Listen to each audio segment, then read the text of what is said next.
Hello students, again I welcome you all in science class. So student, here we will do revision of chapter 5 animal reproduction.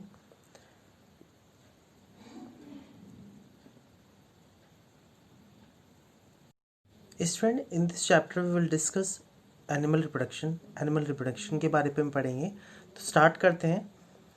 Reproduction is most distinguishing feature of the living world. Means जो reproduction है वो एक process हो चुका है, continuously चलता रहता है all over the world. Means अपने पूरे देश में या फिर अगर बात करें तो हर जगह जो रिप्रोडक्शन का प्रोसेस है हर एक एनिमल हो या ह्यूमन बीइंग हो या किसी ना किसी वे में होता रहता है, चाहे वो एग की फॉर्म में हो या फिर जैसे कुछ बर्ड्स हैं जो अंडे देते हैं, ह्यूमन बीइंग क्या होता है बच्चे देते हैं, उसी तरीके से कुछ जानवर भी बच्चे देते हैं. It is indispensable for the continuity of life. ये क्या है, एक तरीके से डिपेंडेंट है या फिर एक तरीके से बोलें कि ये लाइफ साइकिल को आगे बढ़ाने के लिए बहुत ज़्यादा डिस्पेंसिबल है. Most organism of a species produce young ones at least once in their life time. कुछ ऐसी स्पेसीज हैं, कुछ ऐसी प्रजातियां हैं जो क्या होती हैं अपनी पूरी लाइफ टाइम में एक बार ही बच्चों को जन्म देती हैं, फिर यंग वंस को एक ही बार में बर्थ देती हैं, मीन्स जन्म देती हैं, दोबारा वो नहीं देते. It ensures the survival of their race and helps in the evaluation of their future generation. यानी कि फ्यूचर जनरेशन के लिए जो उनके बेबीज होते हैं वो आगे उस जनरेशन को बढ़ाते हैं. अब देखिए रिप्रोडक्शन क्या है. Reproduction is the process of giving birth to young ones. Reproduction एक प्रोसेस है जिसमें क्या होता है, सेम जिस तरीके के जो उनके पेरेंट्स होते हैं उसी तरीके से बच्चों का जन्म होना या सेम उन्हीं की तरीके के फीचर्स का होना. जैसे लायन का बच्चा है, जो लायन है उसका बच्चा लायन की तरह ही होगा, टाइगर का बच्चा टाइगर की तरह होगा, ह्यूमन बींग्स के जो बेबीज होते हैं ह्यूमन बींग की तरह होते हैं. तो एक उसी वे में उनका जन्म होना. The organisms that give birth are called parents and the young ones produced are called offsprings. जो बच्चों को जन्म देते हैं उन्हें पेरेंट्स बोलते हैं और जो जिसका जन्म होता है यानी कि जो बच्चा होता है छोटा उसको ऑफस्प्रिंग्स बोलते हैं. On the basis of how they produce the young ones, mammal can be divided into two groups में basically divide किया गया है. So first is animals that lay eggs like bird, duck, reptile and insects. कुछ ऐसे हैं जो अंडे देते हैं जैसे कि बर्ड्स हो गए, फिर डक हो गया, या फिर कुछ रेप्टाइल्स हैं, या फिर उसमें कुछ इंसेक्ट्स भी हैं जो क्या करते हैं अंडे देते हैं. अंडे के थ्रू क्या करते हैं, एक प्रोसेस के थ्रू बच्चों का क्या होता है रिप्रोडक्शन होता है एक तरीके से. mammals that give birth to young ones like human being and other mammals. Animals क्या करते हैं, एनिमल्स बच्चों को जन्म देते हैं जैसे कि ह्यूमन बींग्स हैं और जिस तरीके से मैमल्स देते हैं. मैमल्स की अगर बात करें तो गाय, भैंस, बकरी ये सब मैमल्स में आते हैं. एनिमल्स दैट ले एग्स, जो अंडे देते हैं उनकी बात करते हैं. Some animals produce by laying eggs, this is known as oviparity. The eggs are laid by the parent after which the embryo grows inside it. यानी कि जो रिप्रोडक्शन के प्रोसेस में जो अंडे होते हैं यानी कि जो एग्स होते हैं उनको ओविपेरिटी बोला जाता है. The eggs are laid by the parents के थ्रू जो अंडे दिए जाते हैं, उसके बाद जो एम्ब्रॉय अंदर से ग्रो करती है उसको क्या करते हैं, the parents keep the egg safe and warm until they hatch into young ones. Means जो उनके पेरेंट्स होते हैं वो क्या करते हैं तब तक उनके ऊपर हैचिंग प्रोसेस के लिए उनको सेफ रखते हैं, एक प्रॉपर उनको वार्मथ देते रहते हैं, गर्माहट देते रहते हैं, जिससे क्या होता है हैचिंग प्रोसेस कंप्लीटली डन हो पाए. In time the young ones grow into an adult and the life cycle continue.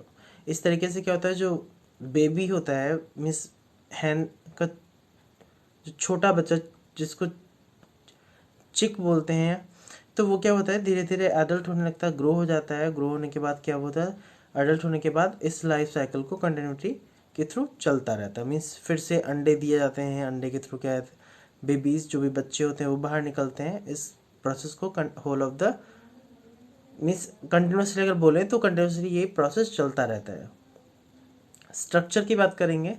Structure of an egg, egg shell is the hard outer most covering which protect the eggs from dust and infection. Egg shell क्या है, बाहर का जो cover होता है, बाहरी cover आपने देखा होगा वाइट कलर का होता है, वो ऑलमोस्ट क्या करता है, अंदर के पोर्शन को, अंडे के अंदर के पोर्शन को डस्ट और इन्फेक्शन से बचाता है। It allows gaseous exchange through its surface and help the developing embryo to breathe. Means जो इसके अंदर जो गैसेस का एक्सचेंज करता है with the help of surface से, यानी कि जहाँ पे रखा होता है अंडा वहाँ से सरफेस से गैसेस एक्सचेंज करता है, जो क्या करता है अंदर की जो एम्ब्रॉय है उसको ग्रो करने में हेल्प करता है या ब्रीदिंग में हेल्प करता है।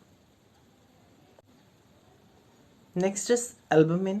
एल्बुमिन बेसिकली क्या है, एल्बुमिन जो पोर्शन आप देख रहे हैं वो एल्बुमिन का है। Inside the egg shell is a thick opaque liquid called albumin और एग वाइट। स्टूडेंट जो हम लोग अंडे को फोड़ते हैं तो उसमें आप देखते हैं जो वाइट पोर्शन होता है अंदर से लिक्विड की फॉर्म में ओपेक होता है, मीन्स लिक्विड की फॉर्म में होता है, तो उसको हम एल्बुमिन बोलते हैं। It is made up of protein water, जो कि प्रोटीन और वाटर से मिलके बना होता है, यानी कि इस पोर्शन में बेसिकली होता है स्टूडेंट्स। नेक्स्ट है यॉल्क। हमारा क्या है, यॉल्क हमारा येलोइश पोर्शन होता है, येलोइश लिक्विड होता है बेसिकली, जो प्रोटीन से मिलके बना होता है। इसमें प्रोटीन, विटामिन और मिनरल्स होते हैं। Yolk is a yellowish liquid which is rich in protein like vitamins, minerals. It provides nutrition to growing embryo. एम्ब्रॉय को ग्रो करने में हेल्प करता है जो येलोइश पोर्शन होता है basically. Embryo, embryo lies within the yolk, yolk के अंदर होता है embryo. It is form the embryo for the offspring develop, offsprings को डेवलप होने के लिए एम्ब्रॉय हेल्प करता है, जो कि यॉल्क के अंदर प्रेजेंस होता है। इस तरीके का स्टूडेंट स्ट्रक्चर होता है एग का, देख सकते हैं आप। आउटर शेल हो गया जो जिसको हमने अभी समझा था, ये यॉल्क है, और ये एग वाइट है, इसको एल्बुमिन बोलते हैं।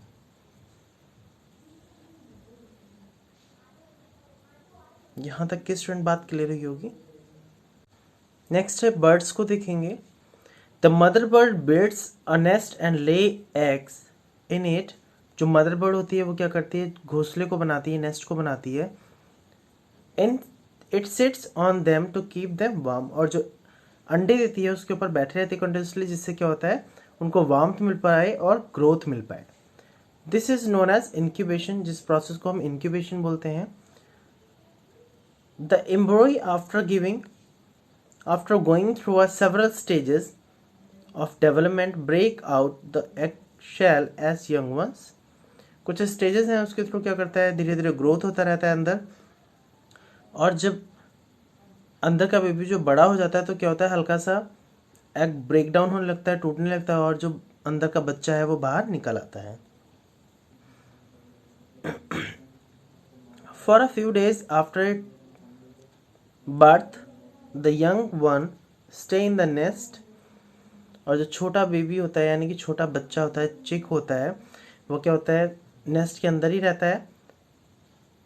And depends upon its mother for food and protection, और पूरा डिपेंड होता है अपनी माँ के ऊपर जो फूड और प्रोटेक्शन प्रोवाइड कराती है। It leaves the nest once its wings develop and its fully grows into a mature bird. वो जो छोटा सा चिक है वो क्या करता है, जब बड़ा हो जाता है, जब उसके विंग्स डेवलप हो जाते हैं, तब वो क्या करता है, विंग्स डेवलप होने के बाद जब पूरा मैच्योर्ड बर्ड की फॉर्म में बन जाता है तो क्या करता है, वो घोंसले को छोड़ देता है, मीन्स नेस्ट को छोड़ देता है। Hen is an example of bird, bird का एग्जाम्पल है। It lay eggs and keep them warm to provided embryo the right temperature to develop. Basically क्या है, जो एग है हैन है वो भी अंडे देती है, मुर्गी अंडे देती है, और उसके ऊपर बैठी रहती है जब तक कि उसको एक रिक्वायर्ड टेम्परेचर जो है उसको मिलता रहे। It takes about 3 weeks for an embryo to fully develop and break out of its egg.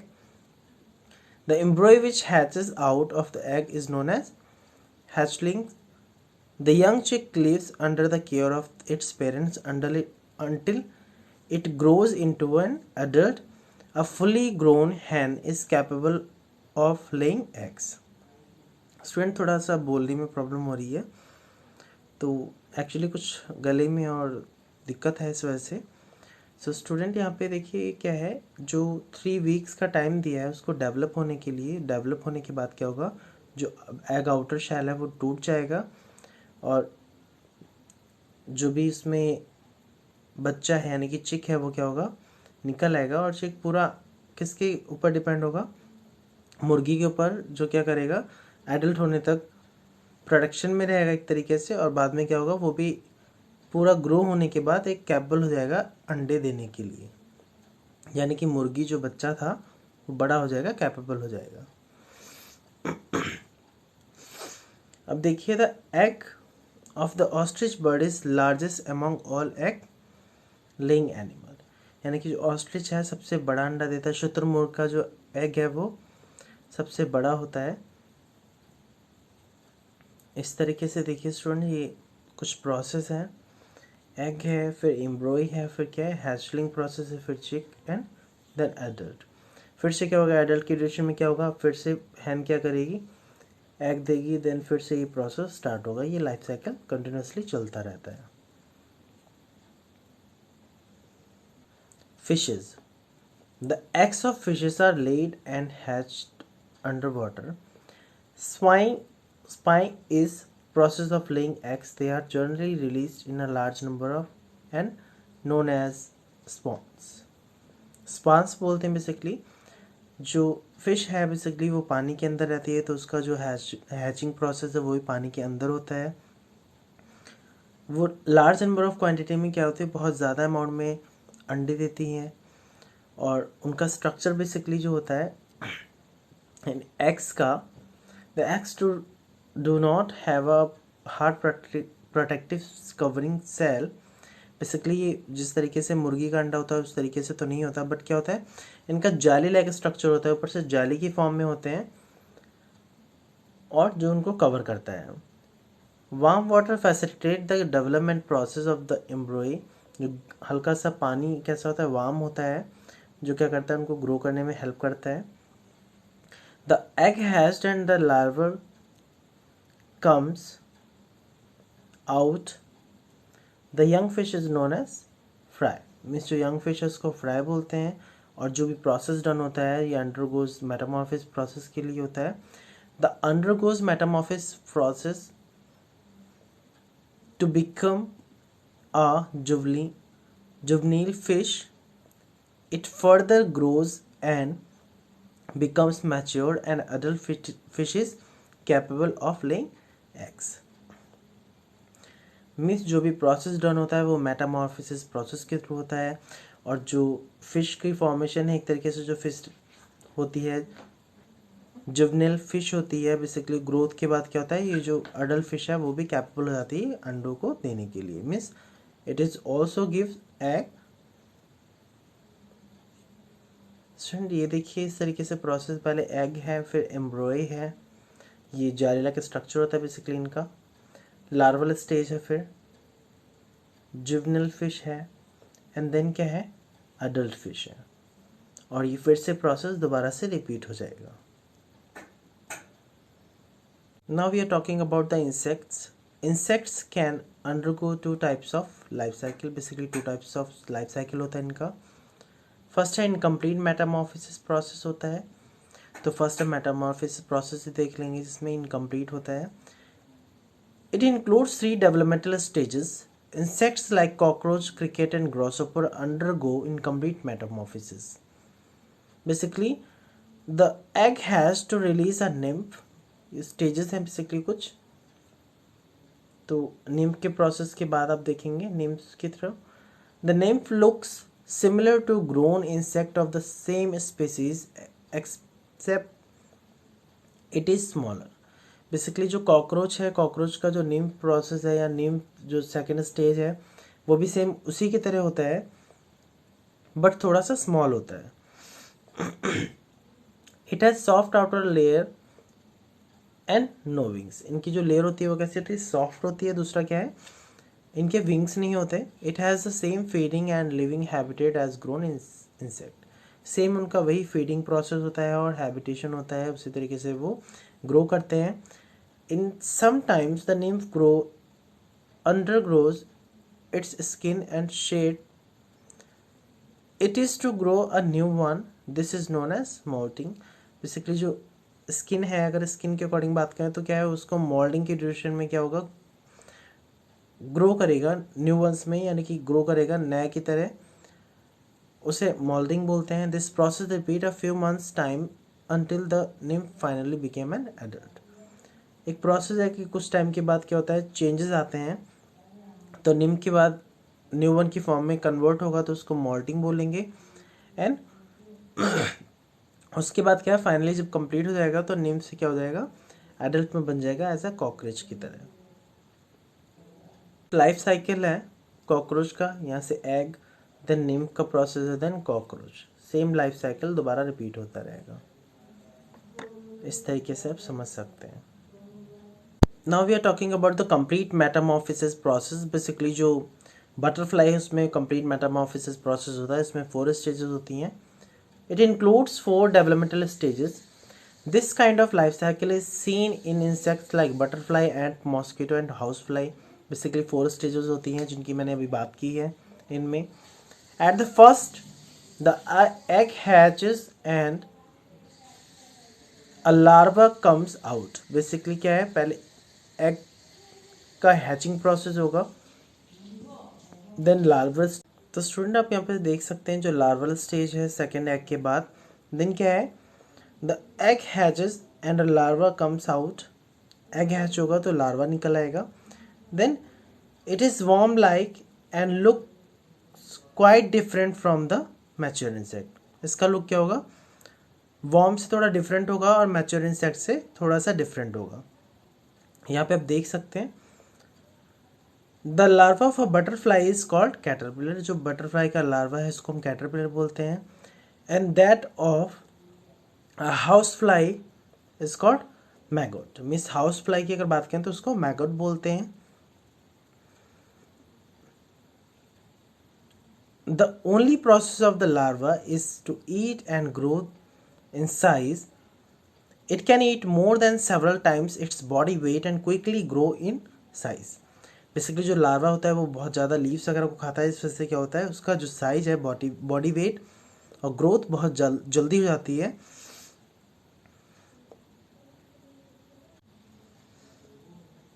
The larva of mosquitoes live in the strained water and feed on the aquatic microbes. Basically जो अगर mosquito के larva की बात करें तो वो क्या होता है, स्ट्रेन्ड वाटर में, यानी कि पानी की ऊपर वाली लेयर में होते हैं। The larva stage ends with the larva develop a hard protective cell called cocoon. Around it, this stage is called as pupa. Inside the cell, the larva transform a fully grown insect with wings come out after maturity. यानी कि maturity के बाद क्या होगा, इसमें wings आ जाएंगे और same butterfly की तरह जिस तरीके से आप देखते हैं वो पूरा प्रोसेस आप देख सकते हैं। This process known as metamorphosis, wherein the body structure of the developmental stages of an insect is completely different from that of the mature stage. इस तरीके से कुछ लाइफ साइकिल होता है। कुछ एग है first process, then larval stage है, फिर प्यूपल स्टेज है, then adult, then again egg. Student I hope यहाँ तक की बात क्लियर ही होगी। कुछ इस तरीके का लाइफ साइकिल होता है बेसिकली। तो स्टूडेंट अगर कोई डाउट है तो आप मुझसे पूछ सकते हैं लाइव चैट में। थोड़ा सा आपको आज सुनने में थोड़ा सा प्रॉब्लम, मुझे बोलने में दिक्कत हो रही है, but no problem, you should understood. I think समझ पा रहे होंगे मैं क्या कहना चाहता हूँ। चलिए ठीक है, आगे बढ़ते हैं। नाउ अगर एम्फीबियंस की बात करें, जो एम्फीबियंस होते हैं जो ज़मीन और पानी दोनों में रह सकते हैं, तो एम्फीबियंस में क्या है, amphibians are the animal that can live in water as well as on the land. यानी कि जो पानी और ज़मीन दोनों पे रह सकते हैं वो कौन से होते हैं, एम्फीबियंस होते हैं। If you are talking about the frog, तो फ्रॉग का एग्जांपल लेते हैं।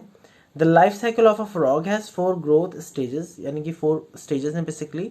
अ matured female frog lay the eggs in a bunch cell spawns. बहुत सारे एग्स देती है जो फीमेल फ्रॉग होता है basically. Each egg has a transparent outer layer.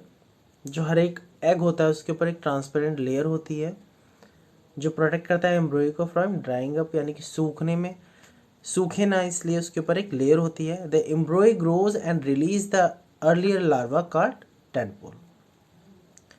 एम्ब्रॉय grow होके क्या होती है, अर्लियर लार्वा की स्टेज में हो जाती है, जिसको हम टेडपोल बोलते हैं. A tadpole lives in water like a fish. Tadpole same उसी की तरह होता है जिस तरीके से फिश होती है. It has a tail and use gills for breathing in water. इसके पास एक पूंछ होती है और क्या होता है, इसके गील्स होते हैं ब्रीदिंग करने के लिए पानी में. At latter stage of development the tadpole grows in leg and its tail starts to reduce. धीरे धीरे क्या होता है, जो tadpole होता है उसके legs grow हो जाते हैं, यानी कि पैर हो जाते हैं. और दूसरा क्या होता है, इसकी जो पूंछ होती है वो धीरे धीरे छोटी होने लगती है. An adult frog is tailless. और जो एडल्ट फ्रॉग होता है उसकी पूंछ गायब हो जाती है और उसके जो लंग्स हैं वो डेवलप हो जाते हैं ब्रीदिंग के लिए, गिल्स रिमूव हो जाते हैं बेसिकली.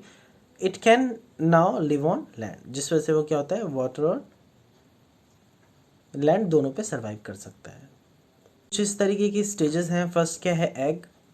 देन क्या है, टेडपोल. फिर है फ्रॉगलेट, जिसको मेटामॉर्फोसिस प्रोसेस के थ्रू देख सकते हैं. फिर फ्रॉग, फिर दोबारा एग, और ये प्रोसेस पूरा कम्प्लीटली चलता रहता है. Now we are talking about the reptiles. Reptiles क्या होते हैं, जो ज़मीन पर रेंग के चलते हैं. अगर बात करें तो उसमें लिजार्ड भी हो सकती है, क्रैब हो सकता है, टर्टल हो सकता है, स्नेक भी हो सकते हैं, क्रोकोडाइल हो सकते हैं. So reptiles are a class of animal having very tough skin made up of a scale और plates that are as strong as bones. Scaly body होती है बेसिकली इनकी, जिस वजह से क्या होता है, जिस तरीके से बोन हार्ड होती है उस तरीके से इनकी बॉडी भी हार्ड होती है. Lizard, crocodile, turtle, snake are member of this class. Basically ये जो रैपिटाइल्स हैं जो इसके मेंबर हैं एक तरीके से, या इनको क्लास में डिवाइड किया गया basically. Reptiles also produce by laying eggs. Reptiles भी क्या करते हैं, अंडे देते हैं. जो फीमेल है वो क्या करेगी, एग्स को ले करेगी. The female lay eggs in a hole in the ground of or a nest. These eggs receives warmth from the sun and break to release hatching. यानी कि सूरज की गर्मी से क्या करते हैं, हैचिंग प्रोसेस को कंप्लीट करते हैं. And after some time the young ones grow into adults. और कुछ समय के बाद क्या होता है, जो यंग वंस हैं यानी कि उनके जो बच्चे हैं या बेबीज़ हैं वो क्या होते हैं, ग्रोथ हो जाते हैं, बड़े हो जाते हैं. ये देख सकते हैं स्टूडेंट, ये एग हैं बेसिकली, ये किसी ने हाथ में लेके रखे हुए हैं. एंड देन क्या है, ये एडल्ट फॉर्म है. इस तरीके से एग से बाहर निकलते हैं with the help of sunlight. The hatching process will be done. Now last topic but not least, animals that give birth to young ones. जो बच्चों को जन्म देते हैं. Animals belonging to the class of mammal do not lay eggs. यानी कि जो mammals की क्लास के हैं वो अंडे नहीं देते. They directly give birth to their young ones. वो अपनी तरह अपने बच्चों को जन्म देते हैं. This is known as viviparity, जिसे विविपैरिटी बोला जाता है. Human beings, tiger, cow, dog, bat etcetera are members of this class. Basically ये इसके मेंबर्स हैं जो बच्चों को जन्म देते हैं. The young ones of all the mammals feed on their mother's milk during the initial stage of growth period. यानी कि जब वो बड़े होते हैं, यानी कि ग्रोथिंग पीरियड होता है, तो वो क्या करते हैं, अपनी माँ का दूध पीते हैं जन्म के बाद. Animals like duck billed, platypus and spiny anther are an exception. यानी कि जो डक बाइल्ड है, प्लेटिपस है और स्पाइनी एंथरड है, वो क्या एक्सेप्शन है दे आर मैमल विच ले एग्स, यानी कि ये मैमल्स हैं जो क्या करते हैं, अंडे देते हैं। Some of the main characteristics of mammals, mammals की कुछ मेन कैरेक्टरिस्टिक्स हैं, उनको पढ़ेंगे। फर्स्ट हमारा, they have hair on skin for keeping their body warm, इनकी स्किन पे हेयर्स होते हैं, बाल होते हैं जो क्या करते हैं, उनको उनकी बॉडी को गर्म रखने में मदद करता है। दूसरा क्या है, it also enhance their sensitivity towards their surrounding, और जिससे क्या करते हैं, वो अपने सराउंडिंग को सेंसिटिविटाइज करके या चेक करके देख सकते हैं कि एनवायरनमेंट की क्या, सराउंडिंग की क्या पोजीशन है। Third, the brain of mammals is highly developed and is bigger than other of the animals, जो मैमल्स होते हैं उनका ब्रेन जो होता है वो ज़्यादा डेवलप्ड होता है अगर बात करें तो अदर मैमल से या अदर एनिमल से। Mammals are warm blooded animal, it means that they keep their bodies warm irrespective of the temperature of their surrounding. अगर स्टूडेंट अगर बात करें कि क्या है, जो ह्यूमन बींग है उन्हें अगर हम लोग अपने लोग हिल स्टेशन पे जाते हैं तब भी हम लोग वहाँ पे सर्वाइव कर लेते हैं, तो इसीलिए क्या है, हम लोग वार्म ब्लडेड में आते हैं, हमारी बॉडी वार्म ब्लडेड होती है, तो ईजिली हम किसी भी टेम्परेचर पे या किसी भी जगह पे हम सर्वाइव कर सकते हैं। बट प्रॉब्लम होगी, ऐसा नहीं है कि प्रॉब्लम नहीं होगी। They breathe through their lungs, यानी कि जो मैमल्स होते हैं वो लंग्स के थ्रू ब्रीथ करते हैं। Aquatic mammals like whale and dolphin also breathe through lungs, यानी कि इनके भी लंग्स होते हैं जो क्या करते हैं, वाटर में जंप करके ऑक्सीजन को ऑब्जॉर्व करके फिर से पानी में चले जाते हैं। They have a blow holes on their heads instead of nose to keep it the passage of air, इनके ब्लो होल्स होते हैं नोज की जगह पे जो क्या करते हैं, एयर को पास करते हैं। यहाँ से आप देख सकते हैं स्टूडेंट, इस तरीके से यहाँ से अपर पोर्शन में होता है बेसिकली, जो टॉप पे रख के हमेशा ये चलते हैं। लास्ट पॉइंट है हमारा, mammals also show parental care and look after their young once, यानी कि इनके अंदर भी, मैमल्स में भी क्या होता है, पेरेंटल केयर होती है, यानी कि बच्चे को अपनी देखभाल करते हैं, ध्यान रखते हैं। स्टूडेंट आई होप आपको चैप्टर समझ में आया होगा। कोई भी डाउट है तो लाइव चैट के थ्रू पूछ सकते हैं। मुझे लग रहा है स्टूडेंट आज थोड़ा सा दिक्कत रही होगी समझने में, थोड़ा सा मुझे प्रॉब्लम हो रही है बोलने में। तो मिलते हैं नेक्स्ट सेशन में। Thank you, bye, take care, see you.